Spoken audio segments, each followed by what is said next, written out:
Hello student, आज के video में हम एसिड बेस डिजॉर्डर के बारे में देखेंगे। तो बॉडी में जब एसिड बेस डिजॉर्डर होता है तो फर्स्ट देखेंगे हमारे ब्लड में क्या डिफरेंसेस होता है। तो आर्टेरियल पीएच में हमारा या तो ये डिक्रीज होता है या इंक्रीज होता है। तो फर्स्ट देखते हैं कि डिक्रीज होता है तो क्या होता है। डिक्रीज होता है तो इस कंडीशन को हम एसिडेमिया बोलते हैं। अगर ब्लड में पीएच इंक्रीज हो जाता है तो एल्कलोसिस बोला जाता है या अल्कलेमिया बोलते हैं। ओके, तो एसिडेमिया किस कंडीशन में होता है।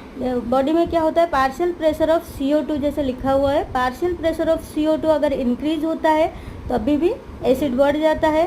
अगर HCO3 जो बाइकार्बोनेट आयन होता है ये डिक्रीज हो जाता है तभी भी हमारा एसिड बढ़ जाता है, एसिडेमिया कंडीशन होता है।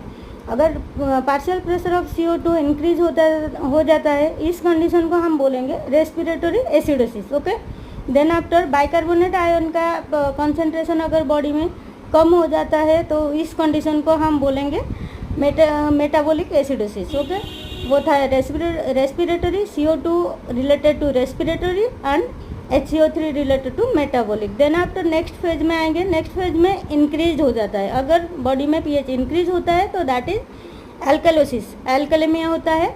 Same PO2 partial pressure of CO2 decrease हो जाता है तो इस कंडीशन को हम बोलेंगे रेस्पिरेटरी एल्कलोसिस। अगर HCO3 आयन बॉडी में बढ़ जाता है तो ये होता है मेटाबॉलिक एल्कलोसिस। तो एल्कलोसिस कंडीशन में हमारा पीएच इंक्रीज होता है, दैट इज एल्कलोसिस हो जाता है, एंड एसिडोसिस में पीएच कम हो जाता है। आज के लिए इतना ही, थैंक यू।